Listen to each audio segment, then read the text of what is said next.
was meant to record this at 10 a.m. and it's been 7 months. I think everyone at home is wondering, what is that fun cherry girl cooking? What will she give us? What's in the oven? It's a Bejeweled video, idiot. What else? Then check this out. Welcome back. You're wondering, fun cherry girl, what is your favorite video game? I want to learn so much about you. Give something to the fans. You have 207 subscribers, girl. Come on. We need a Medium article or something. And I say, okay. And then I respond with, my favorite video game is Bejeweled 3. I really just want you to take this video as something utterly inconsequential. You can literally watch this video on 2x speed while you're catatonically lying in bed and just let the video happen to you, because simply put, my goal is just like a wow by the end. What is Bejeweled 3? Bejeweled 3 is basically the decided end of PopCap's offline match 3 formula. You buy it once and nothing else. There's no like Bejeweled DLC or anything. Derivations of this, like Bejeweled Stars, are freemium games that require a network connection. Candy Crush put the latex gloves on, I guess, and changed the game, but we'll get onto this a little bit later. The gameplay of the Bejeweled series is very simple. You just take gems and you take their adjacent positions, and if you swap them, and then there's a combination of like 3, 4, or 5, then an explosion occurs, you get some points, and the board adjusts. You can have like different modes of this too, like time limits, or like butterflies, crystals, the classic mode where you can take it low and slow. There's a poker mode, I love that one. The first Bejeweled emerged as computers were getting exponentially better at computing. The creators, Vecchi, Fiat, and Kapalka, created the company Sexy Action Cool because they were 18 and they wanted money. They saw a concept for a match 3 game, said, we can do that better, and Bejeweled emerged. Apparently, an uncle somewhere was like, man, I've been playing this for like 5 hours, you better give me more of this stuff. And then they developed the concept and then licensed it to Microsoft, and here they are now. You know, I always thought the voice looked like Anna Taylor-Joy. Is that just me? Yeah, it is? Damn, okay. As Bejeweled developed in its concept, many free-to-play games seem to want to copy it. If you take a game that's got like distinct worlds, distinct characters, weapons, mechanics, I don't know, then if you copy it, it's a lot more noticeable. If you're inspired by it, you're expected to innovate it in your own way. Tetris comes to mind as something that has the mouthfeel of like, Tetris, yes. And Bejeweled doesn't, because Bejeweled seems so like basic, but you can recognize the Tetris pieces. If you're at home thinking, fun cherry girl, not 1, not 2, but 3 Bejeweleds, how can they make so many? You have to realize, back in the day, consumers were either faced with using AOL dial-up to rent, or to download an offline deluxe version with more features for $20. Mic drop. Thank you. They made fat stacks from this, and so they went on to make Bookworm and Peggle. Bejeweled 3 is basically PopCap saying, we know how to make a match 3 game and we know how to make it the best. But that didn't deter copycats. However, instead of other gaming companies, PopCap sought to hire the talent that was copying them, rather than sending cease and desist letters. Like, there is a World of Warcraft extension where you can play Bejeweled in the middle of a raid. These are 2 amazing and addictive minigames that you can play wherever, whenever. As you progress through the minigames, your skill rating increases, and when you reach new levels, it announces in your guild chat. Compare your high score with your guildies. Who can slack the most in raids while still getting Bejeweled high scores? Absolute gamer girl behavior to be the committed healer and wipe and have, I got a new Bejeweled high score appear in the chat though. There's literally a website called match3games.com dedicated to match 3 games. And take it from me, a Bejeweled aficionada, that they all suck. They all use the same assets they feel awful to play. The difference between the big players in the match 3 game genre lies in what the game wants you to focus on. Real derivations of Bejeweled want you to care about how much time is committed, what your win condition is, and what you get out of it. There are some games like You Must Build a Boat focused on being fast and careless about what you throw together. Puzzle Quest wants you to methodically analyze the board to see what is the most effective to defeat an opponent and what colors you need to win. Oh my god, I have to say it. Hunipop, a match 3 for when the kids go to bed and the aunties crank out the wine, rewards you for combining high numbers of same color gems at your pace until your target female loves you in a completely normal and sexy way. Bejeweled 3 in some way internalized these over the years with the different modes. It's because the gameplay is so basic, it can unleash match 3 onto the world, observe its competitors, and then out-innovate their competitors, and then say, we've got all the modes you could possibly want on our goddamn main menu. Sometimes Bejeweled says, I can't touch that, never mind, like in the case of like Puzzle Quest, but I'm sure you can see the DNA of like Seventh Wonders with the tile clearing thing here. Hi, my name is Fun Cherry Girl. I am a representative from Fun Cherry Girl News. I'm doing a segment on why some game developers are such cowards. I wanted to ask you, PopCat, for comment, why haven't you added a cat girl to your game? Exactly, crickets, silence, that's right, fucking God! Here's a tangent. The idea of a casual game seems to piss a lot of people off. The idea that someone would still be wholly devoted to Just Dance for the Wii or use their mobile phone as their main gaming device seems to annoy a lot of people who think gaming should be about mastering complex mechanics or delivering an immersive story or using graphics that like make an RTX 4090 sweat. But I think a lot of the time, dudes just want to like mash together pretty colors, you know? Do you guys not have phones? Yeah, you guys. I'm gonna be so brave. I'm gonna say the quiet part out loud and say that sometimes people want to feel gratification, dopamine rewards, and maybe even a little bit of fun for their low stress, low effort gameplay, right? Tetris is good for this, but it's a bit like high stress, high effort for some people. Super Puzzle Bobble, the thing with the bubbles falling down from the ceiling. I think King has a version of this now in the App Store. There's that, that's cool, that's cunt. You have Eggman's Mean Bean Machine, known to the boys as Puyo Puyo Tetris. There's also some colours doing some things, and I think sometimes colours are cool. Casual games really want you to sow the seeds of player intention into their game and then reap the rewards a little bit later, judgment-free, like in Stardew Valley or like Mafia Wars on Facebook. Remember that one? You can be absolutely garbo at the video game so long as you make it from A to B, and the casual game will reward you for your efforts. Even if there's another guy who's optimizing and tryharding or whatever, if he still makes it from A to B, there's not really that much difference between you two, and I think that's the magic of casual games. Listen, it could be the darkest day of my life. I could be in the lowest of lows. I could turn my placard from Fun Cherry Girl all the way over to Unfun Cherry Girl. It could be a disaster, but if the nice man in Bejeweled told me I was extraordinary, the skies would clear and I would feel happy again. Bejeweled very much sticks to its core gameplay loop, and by the end of it, it had all sorts of game modes. You had the lightning mode, which is like the really fast and fun one. You have the classic mode, which slows it all down if you want a more relaxed version of it. You have the quest mode, which asks you to solve some puzzles. And oh my god, you guys, you have the Zen mode. I love this mode, by far. Based on vibes, I don't actually play it, but on vibes, Zen mode wins. It has ambient music in it. It has guided meditation in it. It has like positive affirmations in it. One of the positive affirmations would be like, you should quit smoking, but they took that out because Bejeweled should not be rated M for mature. What drives me up the wall is the addition of binaural beats. I can get behind the royalty-free ocean sounds and the positive affirmations that may not make any sense, but binaural beats, a bit of a hard sell. Like apparently one of the affirmations can be about like weight loss. I don't know who's turning to Bejeweled 3 for their weight loss journey, but you know what? Good for them. Essentially though, binaural beats are about producing two different frequencies between your left channel and your right channel, and then your brain produces the discrepancy of these frequencies in a process called brainwave entrainment.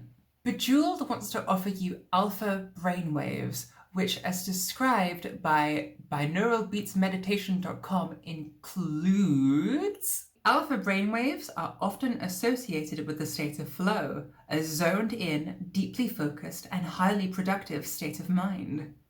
They can give you relaxed focus, stress reduction, positive thinking, accelerated learning, and being effortlessly engaged in activity and environment. Hi guys, and welcome back to my Twitch stream. My name is 3D Acceleration, and I'm here to show you why I'm the biggest Bejeweled superfan there ever was. You see, people have been calling me broken for over a decade now, and I just think that's not fair, because I was in a goddamn marriage for a decade of my life that I'll never get back. But now I'm out of it. The divorce is settled, and I have more time to stream for you guys. Better than ever. So without further ado, let's get into this video, you guys. I'm on the Bejeweled menu here.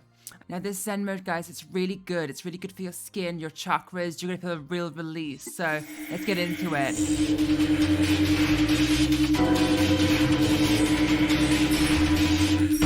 And I just really like how the alpha brainwaves really help me think and process my trauma.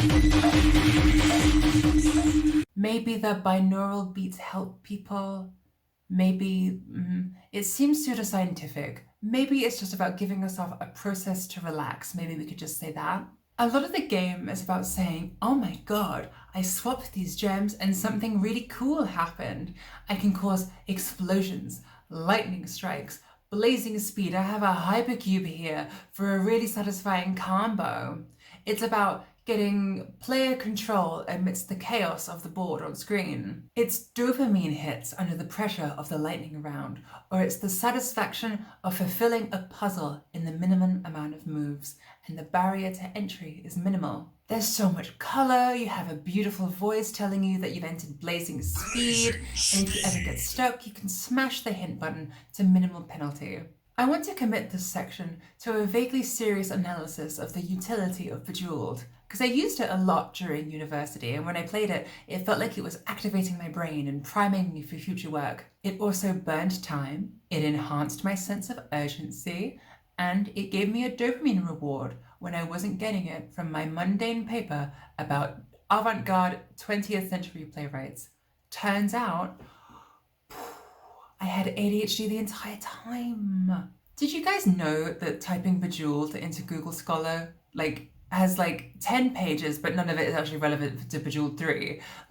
I was frolicking through the pages and I found a study that was a Bejeweled blind, and I was like, oh, someone's taking Bejeweled seriously like I think it should deserve. Yes. And I clicked it, and it was about medieval Buddhist Japanese literature, and I was angry. I was like, why? Sure. Bejeweled is a low barrier to entry game that has minimal demands on its player. It's casual, it's accessible, you can play it on your phone in the bathroom. I earlier mentioned the binaural beats thing, and I combed through the internet in an attempt to legitimize them, and they seem fine. I'm sure listening to sounds like binaural beats as part of a ritual can help you enter a state of mind. There's a bunch of studies about drumming's effects on the brain, but there's a lot of people out there that take binaural beats and take them in a strange direction in terms of their benefits that suggest placebo or selection bias or delusion. Binaural beats can apparently enhance focus, facilitate positive thinking, reduce stress. These are harmless so far, that's good. Restore hair, maybe not. Cure fungal disease, restore your teeth, fix your bowels, and regenerate your brain and nervous system. My take on this is that Bejeweled 3 is not the place to look for binaural beats, even if they worked. I think that anyone with knockoff Apple earbuds that have seen the depth of a tumble dryer is really going to appreciate the waves. Going into the minutiae of binaural beats, topics like deep brain stimulation and neurofeedback emerge, and well, these are completely out of my gamer girl skill set. And well, trying to write about this stuff has completely stunted the process of getting this video out.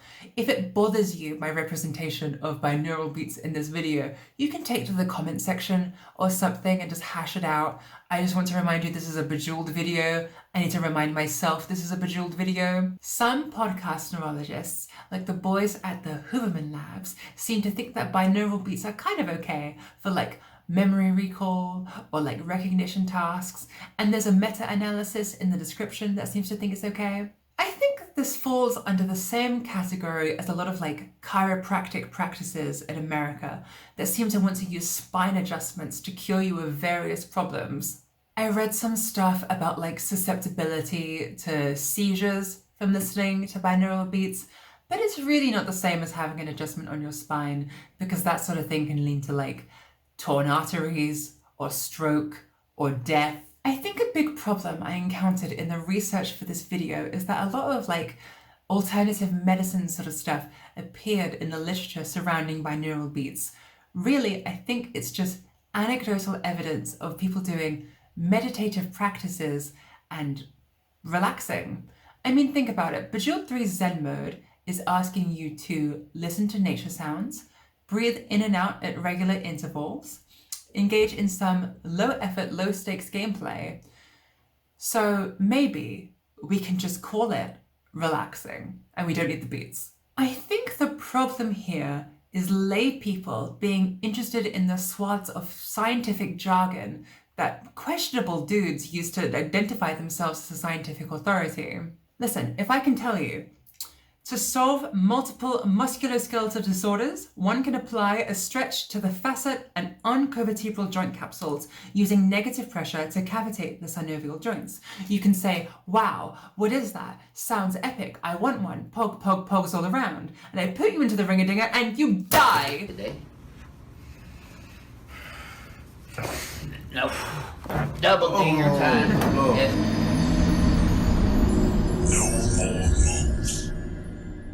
So, from the top, from what I've seen, binaural beats can be used as a meditation aid. It can be a form of brain state alteration. It can be used for deep brain stimulation and apparently can help with Parkinson's disease, anxiety, and is currently being trialed in substance abuse rehabilitation clinics. There are links in the description if you'd like to read them. Okay, now that's out of the way, I can peel the curtain of fun Cherry Girl Industries behind and tell you something frank. I was so neurotic about posting this video because of the literature section you just watched. I watched this excellent essay called The Harmful Drive for Queer Perfection by James Somerton and team, which called me out on a few core tenets: the need to be perfect, the need to be infallible, and the need to be bulletproof. I thought the binaural beats community was anxiously smashing the refresh button on my YouTube page to see my position on the matter. I thought that if I didn't have a watertight and scientifically backed up position on binaural beats from making a Bejeweled video, I'd be called a fraud who wouldn't know anything. I was so intensely aware of how I wanted the internet to perceive me, and I thought that if I stepped out of line, I would incite the ire of the wider world. I thought that I'd be held up to a higher standard than usual because I'm trans, and I thought that I would upset people by taking a position on binaural beats. Really, it's like the dregs and scraps of being a gifted child. Not academically successful because the system fostered me to be that way, but because it was already so difficult and so full of pressure that the system demanded that I survived it. And in the freelance script environment where the art I create is at my fingertips, there's no system to pressure me or to offer consequence for missing deadlines. If I miss a deadline, I can just move the video back a week. You know, it's fine. There's no cataclysm for doing that. But my previous means of production and doing the thing sort of fall apart here. There's no system to bully me into having an output at Fun Cherry Girl Limited, you know? It's good to be rigorous in your research and it's good to say things that you believe in, but paralysis just has no output. I ended up like moving the goalpost around for what the video was supposed to be because I wanted to be fully representative of the applications of binaural beats, all while delivering comedy and art and entertainment, all while taking a side, but also like not really believing in alternative medicine, and also like being brief and digestible, but also thorough and well researched. This killed the art. I found this to be horrible to write and to produce. Oh my god, it is not a postgraduate dissertation, it is a Bejeweled video! I've also come to peace with the idea of not producing excellence immediately. Because who is producing excellence immediately? I have 207 subscribers. Why am I holding myself up to this incredibly high standard? Is the Bejeweled video the peak of my artistic output? Is this my excellence? Pshaw! Get fucked, Bejeweled! If you want a more lethal call out than this, the video 7 Deadly Art Sins by CJ the X is an excellent place to start. They describe perfection as the North Star that we should be walking towards in order to find perfection, but it is ultimately about the process, the sort of 60, 70, 80% that we put in that keeps us incrementally striving more towards excellence and perfection and just feeling proud of your work. But if you can't watch that right now, I just want to tell you, viewer at home who might have a creative project, a passion, a craft that they're trying to work on but they're too scared to start, I want to tell you, just do the thing. It's okay if it sucks. It's okay if no one sees it, it sucks, and you think it's cringe in about 3 months' time. Just do the thing. Because really, it might be a flop, but it might also be a slay. So keep producing flops until a slay emerges. Okay, so instead of talking about binaural beats, let's talk about a different avenue of research. This time, it's going to be about PTSD. It is well documented that casual games relieve anxiety, stress, and depression for many people. I think when studies use casual games, they're really talking about Tetris, but cozy games are probably most definitely in there too. Thus, I'm going to say that Bejeweled is in the whirlwind too. When you sit down to play Tetris, you're playing it essentially until you give up or lose. There is no time to check your texts or to kick back and watch a cutscene or something.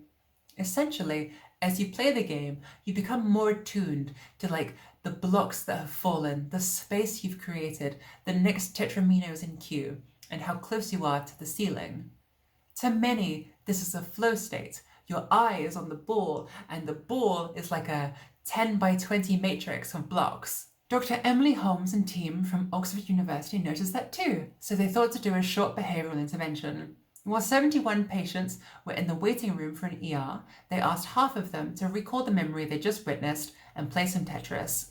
Then, after 6 weeks, they called them again with a follow-up and asked them how their memory was going. And turns out, in comparison to the 36 that did not play Tetris, it was going a lot better. My theories on this are that Tetris reduces rumination of the memory while in the hospital itself, it disarms the emotional charge associated with the memory, and reduces frequency and intensity of flashbacks in post-ER care. Tetris's efficacy, in the words of Dr. Richard Heyer in 2009, points out that it requires many cognitive processes like attention, hand-eye coordination, memory, and visual spatial problem solving, all working together very quickly in his study about cortex changing in adolescent girls. The key component to this seems to center around Tetris being played while the transfer from short-term to long-term memory is occurring. All that is to say, Charlie XCX did not care that she crashed her car into a bridge because she had Puyo Puyo Tetris on her phone. She loved it. Bejeweled's lightning mode came in clutch for a lot of university because I would get into a similar flow state and then baton pass that energy into an assignment I didn't care about. I would sit there, my eyes darting around the screen, trying to squeeze the most out of a 5 times multiplier before time ran out, and I could beat myself on the leaderboard. Turns out that classic mode didn't work as well. Thank God for Elvens. Anyway, I'm reminded of EMDR that encapsulates the same sort of thing. EMDR stands for Eye Movement Desensitization and Reprocessing. It involves moving your eyes from left to right, to left to right.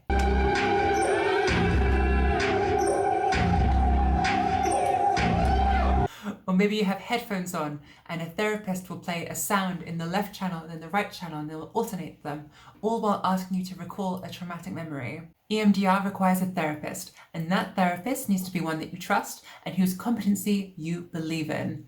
EMDR will ask you to look at the traumatic memories of the past and use stimulation to ground you in the present day, and so you can look at them objectively without reliving them. Yet, no one knows why it works.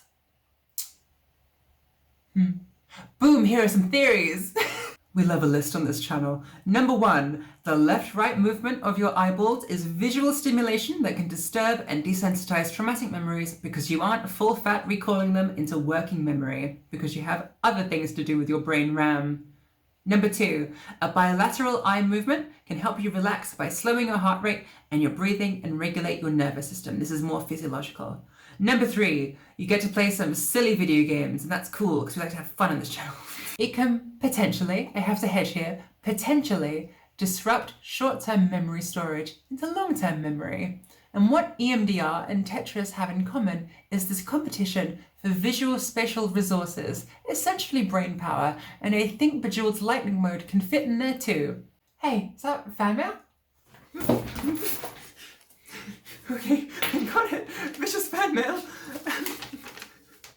It's from a fan, Taylor Swift. Taylor Swift says, "Best believe I'm still bejeweled. When I walk in the room, I can make the whole place shimmer.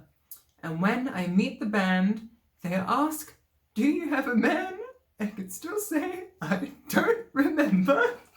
In any case, I think PopCap knew that players achieving the state of concentration in their games was exploitable. If that was achievable in 2010 when Bejeweled 3 released, the doors were open for companies to explore that on mobile phones. Dave Roberts, CEO of PopCap, ran up on a stage for Casual Connect in 2011 to say that he hated casual games for the time. To him, gamers are unknowingly tricked into spamming their friends. Some companies make short-term money more important than building long-term game enthusiasts, and that the genre was full of middleware and cash grabs. Another guy who wanted to research the effects of casual gaming and Bejeweled was Jess Bejeweled. He really likes Bejeweled and has published think pieces and research on it. And ooh boy, he has more than one. You bitches thought there wouldn't be another list. Here's another list. He's written about Bejeweled, Game of the Decade, what PopCap hates about casual games, swap adjacent gems to match sets of 3, depth in 1 minute, a conversation about Bejeweled Blitz, casual games as a treatment for depression, and a casual revolution. This is a whole ass book, ladies and gentlemen. He seems to really want to figure out where the match 3 formula came from and why making sets is so satisfying. He also remarks that games seem to take pieces from one another. To him, casual games are a cutthroat competition between developers simultaneously trying to out-innovate and out-clone each other, and concedes that Bejeweled Blitz fell victim to microtransactions. He really likes that Bejeweled Blitz gave you a minute to compete with other people who may have bigger scores than you, to reflect back on your gameplay and to think about how you can improve despite the skill floor being so low. He says, even if your skills are not improving, randomness guarantees the occasional standout result. Randomness also means that I never feel quite finished with Blitz. Thinking about the game, there's always that glimmer of hope that I will come back and experience an unprecedented setup of jewels that will allow me to reach an equally unprecedented high score. That hope is important if you dislike not having the highest score amongst your peers. Just to clarify, I'm not mocking Jess Bejeweled, I just think it's a funny process. Like, he goes to a house party and they ask, what do you do for a living? And they go around in a circle. One says like, I'm a doctor. Or the other says like, I'm a medical engineer, I make prosthetics for war victims. And the spotlight shines on him and he says, oh, I wrote a book about Bejeweled.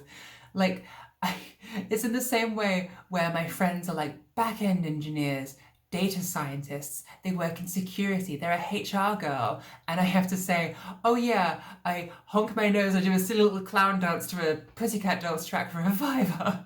In any case, both the CEO and Jess Bejeweled saw the potential of casual games and their benefits, condemning microtransactions and predatory practices. It's good. Really good. Meanwhile, King said, babe, that's crazy, and hit upload on Candy Crush and blew profits out of the water. This fascinating article goes into the meat and potatoes, or like the the sugar content of Candy Crush far better than a gamer girl like me could. I mean, come on, it uses the word gestalt at some point, let's go! It innovated the Match 3 board to morph into different shapes rather than a strict square. It handcrafted different maps with different player goals to shake up the gameplay and made sure you played long and satisfied through its thousands of levels. It moved into the mobile game market at its peak and used incentives to ping other players and friends for in-game rewards or hearts and asked players to do the advertising for them. It used an energy system to a maddening degree and often designed levels to be just out of players' grasp of finishing. Apparently, it would inflate the score requirement to near impossible degrees, basically saying if you want 3 more moves, you can have them just for a cool and tiny fee. The order of candies to be matched is randomized every time you load the level. A loss is positioned as a skill deficit of the player and never the string pulling of the game itself. It assures the player it can win in its casino with big and flashing color combos and gives you a game over if you can't. Collect more coins. Bejeweled at its peak in 2010 had announced that it had sold over 50 million units, but it failed to move into the mobile game market because it was squashed by Candy Crush. Candy Crush in 2022 earned $1.2 billion.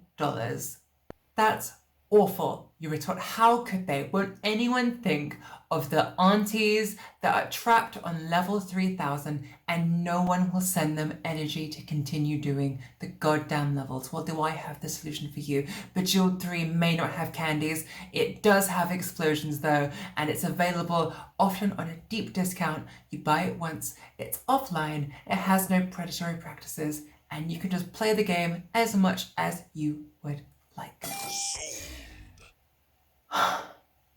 Fun Cherry Girl, was that all so hard to do? Damn. High five me. Bam! Thank you for watching. Damn. Okay, sure. That was fine. Weird channel. What's next? DDR under a communist lens? Jesus. Goodbye.